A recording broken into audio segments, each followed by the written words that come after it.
It saves as a Google Drive movie file, and it's just really slick. So I'm seeing that there are suggestions from people to record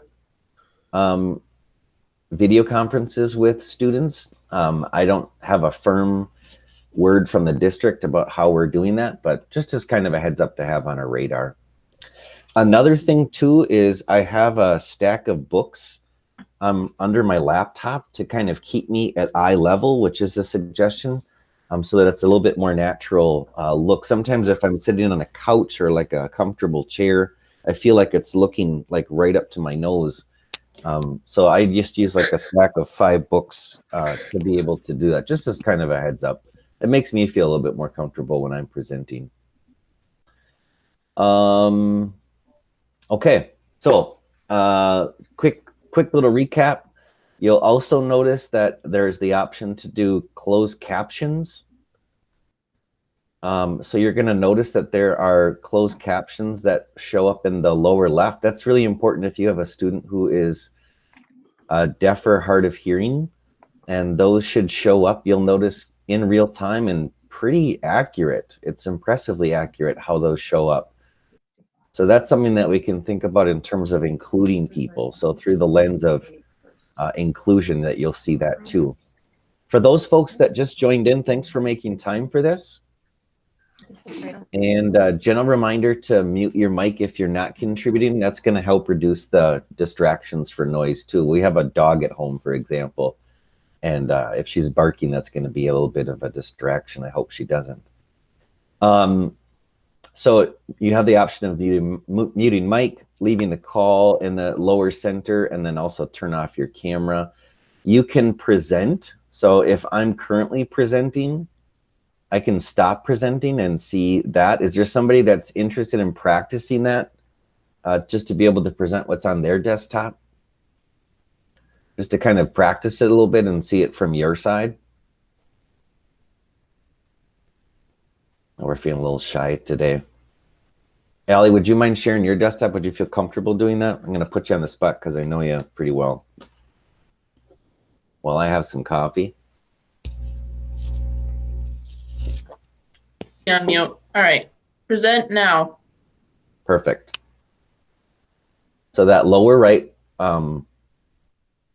yep, present now. And then you get the option of choosing between a tab and a window. I always go the full screen rather. Okay. That way you see the whole thing versus a single tab or its own independent screen. That's something to practice too when you're presenting. So let's say Allie was pulling up a Google slide presentation that she wanted to talk kids through. Again, you can I don't know why it's, oh, sorry, Daryl. No. When it says share your entire screen, it says Chrome wants to share contents of your screen with meetgoogle.com. It only lets me highlight cancel, not share. So I don't know. I wonder if it's because you're not the initiator. Let's look more into that. Okay. So I'm just going to hit cancel. Perfect. Okay. Okay. So yeah. I'll walk people through on my side. Thanks for being willing to do that. No problem. Daryl, so it looks like there's oh yeah, Daryl, go ahead. In order to present that, she has to actually click in the box of the window and it'll highlight the share tab. Oh, so you have to like... so open yours up again. And then when you see the pop-up window, click on it and then share will light up and it should work. Let's give it got it. Sweet. Was that Sherry for the win there? Yep, that was me. Thank you. Can you show an example of what you were just talking about? So, can you show that, please? Yeah, what I'll do is I'll send some screenshots out to the group that attended, because I don't know that you'll be able to see it while still being a presenter. Okay. With what I suspect. Yeah. All right, I'm gonna stop sharing now, but there's my screen. Sharing is caring, Allie. Thanks for being willing to do that. No problem. Okay, so what I'll do is I'll kind of pick up from there with continuing to present. By the way, if you have 2 screens at home, it's going to ask you whether you want screen 1 or screen 2. So if you're given that option, you'll know why you have that. So there are two ways in that link that I had shared in the chat feature, and I can send it again in case it's still not there for people who just joined after. I don't always know if text shows up, if it shows up after you have, if you join later and previous text is there, I don't know if it's there. But I just want to kind of walk you through the steps of doing things two ways. You can go directly to Google Hangouts, or you can add an appointment. My preference as a recipient is to do this in a calendar appointment. So I'll show you how to do this in Calendar. Calendar, of course, is one of those functions in the 3x3 grid. And when I open Calendar, I'm just going to choose a day that I might not have something booked. So if I were to book a video chat with Allie, I'm going to select the time slot, and I'm going to just say visit. And I just remind myself who I'm visiting with initials. You could do the full name. But when I look on my phone, sometimes the calendar is kind of small. I like to choose more options, because then it just kind of blows up the, obviously, the options that you're picking from. And the one thing that you need to add is called add conferencing. We do have WebEx as an option. Hangouts Meet is kind of our go-to right now, and we can explore WebEx, a different Hangout or a different webinar. But I'm just going to add Hangouts Meet. And now this is the great thing, is that now you have this link that you can share. So you could just enter it if you're feeling ready, or you can just copy this and share it with people. There is the option of people phoning in. This is not a common, this isn't common that people do it. I did see it done last week. Somebody was driving in a taxi via, they were headed to the airport via taxi, and they called in to join the conference call. So in a pinch, you could phone in, and it gives you like a PIN number that you could use to enter the chat. That's a nice one of those security features, to either have the link or to have this PIN that's located here if you do that. Adding live stream is something that I haven't yet done. I'm betting that it runs in real time, and that people can just add to an active link with it being a little less secure. I think that when we're working with kids, for example, that we're going to want to just keep it nice and secure, and less able to have just, random people show up into a video conference. Notifications, I tend to add a lot of notifications when I do this. So if I want an email, I can just add that notification there. Notification hits your desktop, and if you have your mobile device connected to your school account, you would get a reminder, hey, 10 minutes out, and you have that video conference with Allie along the way. In order for Allie to receive that invitation, I'm going to add her under guests. If you were going to have it be both face-to-face and video chat, then you would just add a room. So if I was going to add the tech lab, I could do the same thing. And you'll notice down below that everybody who is booked shows up below here. And if I wanted to book spaces in other buildings, just like you do when you check out Chromebooks, for example, if you wanted to check BHS, and it looks like that day there are several spaces open. So if I wanted to grab the Chromebooks, I could do it the same way, just as kind of a reminder of how we do checkouts for Chromebooks. Although there aren't many Chromebooks in the building to check out even anymore. We distributed almost 2,700 Chromebooks yesterday with the help of a pretty large team. So that's how you can send that. And then I would just send that invitation by clicking save. Allie, of course, you can ignore this invitation that I'll send. And then once she sees it and accepts it, I get an email ping that says that she either accepted, declined, or said, I think I can make it. I think maybe is one of those options along the way. Questions as far as doing creating an appointment in Calendar. And again, I'm going to have this webinar hosted on the IMC Technology and Innovation page. I obviously need one more cup of coffee to get all cylinders firing here this morning. I have a question. Yes, Kira. So I can invite Allie, but how am I supposed to invite my students? Is that what I'm using Awesome this for or question. not? Yes, you can. Thanks for the gentle reminder. So that's for one single invite. Then you would grab the link. Thanks for the reminder. So once I get into that appointment, this is the link that Allie will add. So then I will just copy that. This copy feature is here. And you could put this then in Google Classroom as a link to say, hey, join me for 10 minutes or join me for 5 minutes. Okay, so initially, who should I send it to? Does that make sense to create it if I'm doing it with a class? That's a really good question. I would just do it solo and just add the meets and then share the link unless other people have other suggestions. Thank you. Of course. There's some good suggestions coming in the chat I want to read real quick.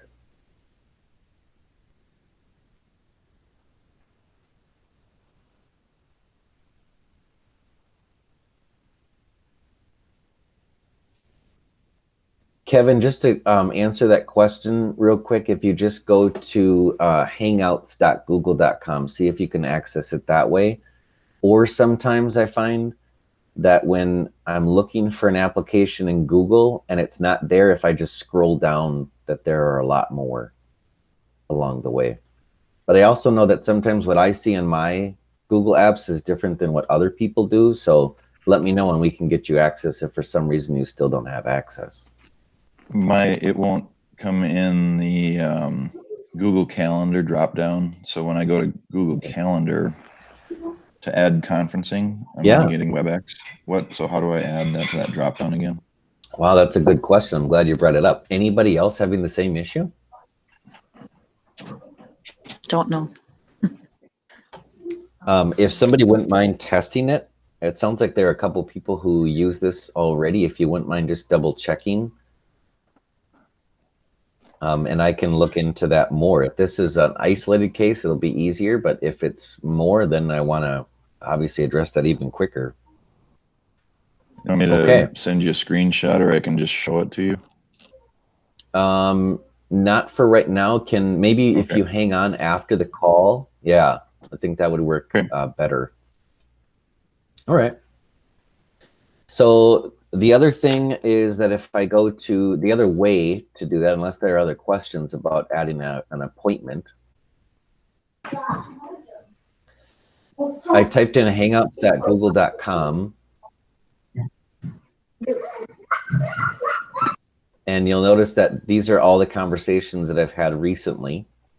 This is also, by the way, counselors have some really good questions right now. Like, how do I make a phone call without calling from my mobile number and then becoming even more available for people after contract hours, for example? The way to make a phone call that I'm suggesting right now is through Hangouts. And you can just click phone call, and then there's a keypad that shows up along the way. And that's how you would do that, just as a heads up. The other option is that's taking a little while to load, would be to just go through video chats, and then you would just click start a meeting. And any that are coming up, you'll see show up in this kind of almost like an appointment calendar for the day. So I'm going to join a meeting. You give it a nickname. So if you're going to visit with the group of 8 from first hour, you could call your chat first hour. This gives it a nickname to be able to view when people are in the space, as kind of a reminder to the teacher too. And it's probably going to tell me, hey, you're already in one. So you can join. You can present as well. But then this is the same link then that you would share with your kids from first hour in classroom along the way. Something to keep in mind. Is that I'm not suggesting that you have a class of 67 minutes by Google Hangout, just as a heads up. If you want to meet with kids, 10 minutes or less at a time, I think that's wise. We're finding out that there's still a small pocket of kids who don't have access to Wi-Fi and are going to be relying on hotspots when they get them, or their phones. So we also want to be cognizant of the fact that not all of our kids right now have internet access. So asking kids to be connected via Wi-Fi is not a best practice for that amount of time. So that's why when we created the template for the instruction, it was like an agenda that we shared out as a district. We really want to push video introductions of lessons, taking 5-10 minutes to walk kids through an agenda for the day or for the week, and not saying, hey, meet me at 9:15 for a 60-minute lesson on Hangouts. I know that would be fabulous if we knew that people would be connected, but we just don't know if everybody is. So that's why that asynchronous piece is going to be helpful in terms of equity.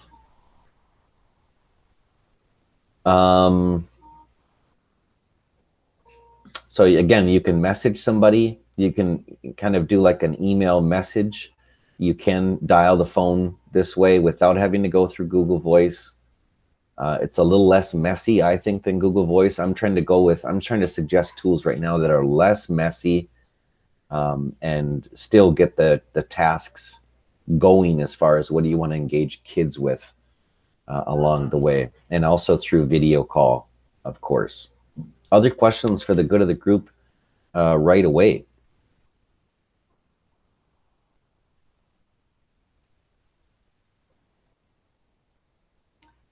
I'm going to open up that chat box while you're thinking. I'm going to give you that wait time.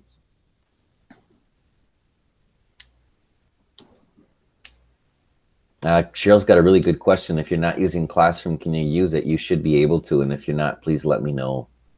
A good question. I have a question. Yeah. So for what would we use this if not to invite the whole class? My suggestion would, Yes. you certainly can. You may want to record it. I would highly suggest recording it and having it posted along the way. I think we also have to be mindful, like my 13-year-old is caring for 2 siblings today. He wouldn't be able to log on to English 7 right now because he's in charge of 2 kids while my wife and I are designing lessons and supporting staff. So I don't know that it is, you certainly can, but I would just record it and then archive it in Classroom to be able to share for later. Oh, Daryl? So you're saying do both? Oh, sorry. It's possible to do both. No, you're saying like have the time and then also keep it for later. Correct. So kids can, yeah, okay. Yeah, good question. Oh, Other Daryl? question? Yes. What I envision doing with this is if I teach the essential math, Yep. if I have a Google form and I ask the kids every day, this as a part of their check-in, how they're doing, if they have questions, if they need help. I kind of envision it as more of if a kid puts on the Google form that there's something they don't understand, they need me to show them, as opposed to, they're watching a video, but that I could just have a chat with one kid for a few minutes, show them something, and then maybe they could do what they need to do. So I don't foresee it as like maybe a whole class, but maybe more individual students who need specific help. So that's an excellent suggestion. I think that if you had this link open during, X amount of office hours, like, hey, I'm going to have office hours, available to all my sections, or to first hour during this time, jump on when you need to. I think that's a great way to connect with kids one-on-one. I think video push out of a lesson is maybe a little bit even more equitable if you were to do this for instruction, but to be able to connect with kids individually or in a small group, I think that's an awesome idea. And to also, CTs when it comes time to CT, like I'm thinking about Bill Vitt's been doing this for years with a cross-district CT. So this is something that he's very familiar with. Some people have never CT'd or even used video conferencing, which is why I pitched this webinar. other questions that come up or ideas that you're anxious to or ready to share, other context that you want to describe, and don't feel like you have to stay on the whole half hour if I'm not already over the half hour. Looks like I'm 26 minutes in. Daryl, Yes. Yes. So I could set up like a reoccurring meeting like 3 times a day, and like if students and just be open, say here's a 15-minute window. If you have questions, come. Mhm. And is that a reasonable use of it? So then just tell all the math students, Mrs. Kringle's here these 3 times a day or 6 times a day. Yeah, absolutely. And you know, if it's something that you don't think that a lot of kids are going to use on a daily basis, or you could just try it as one link. You'll notice if you go back to a previous video conference that you've had scheduled, that link is still open and ready. It's just not joined necessarily. So you can have kind of an ongoing Hangouts link for first hour that you start in March that's still open and ready. So maybe you want to put that as a part of your syllabus or your classroom, is to have one link that kids can come back to. So I could have that link and I say at the start of every hour for the first 15 minutes, I will be on this link for any questions. And that I could keep using that same link. Absolutely. Okay. I think that's a great way to support kids. Okay. Thank you. Yeah.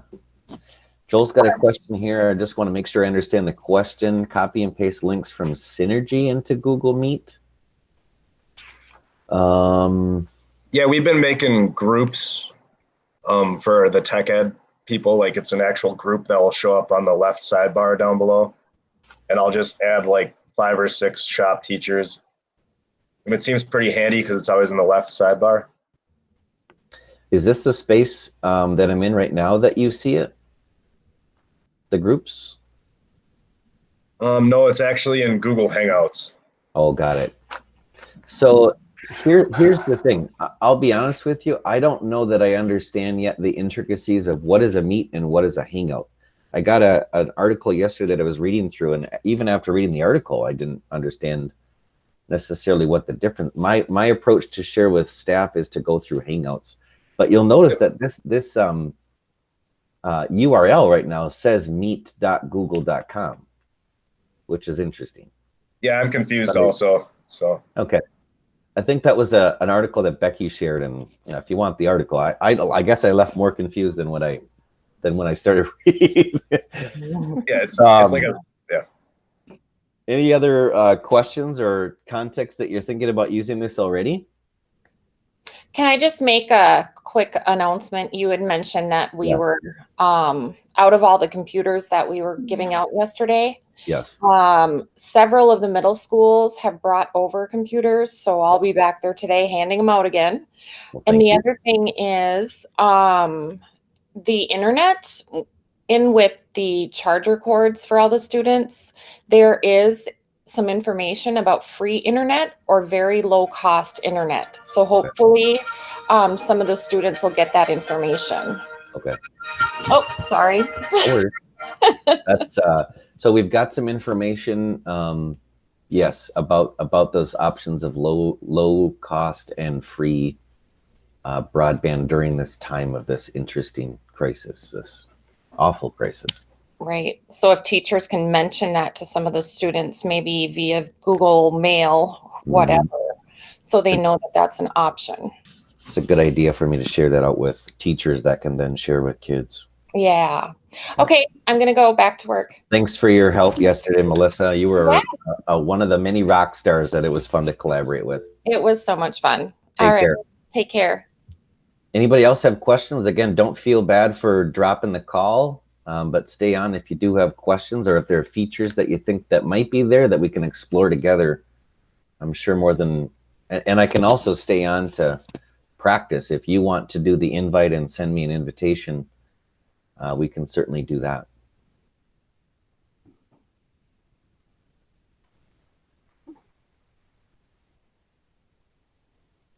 We're a little shy today on Friday. That's okay.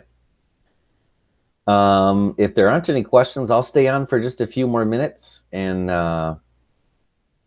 otherwise, I know you have plenty of stuff to do.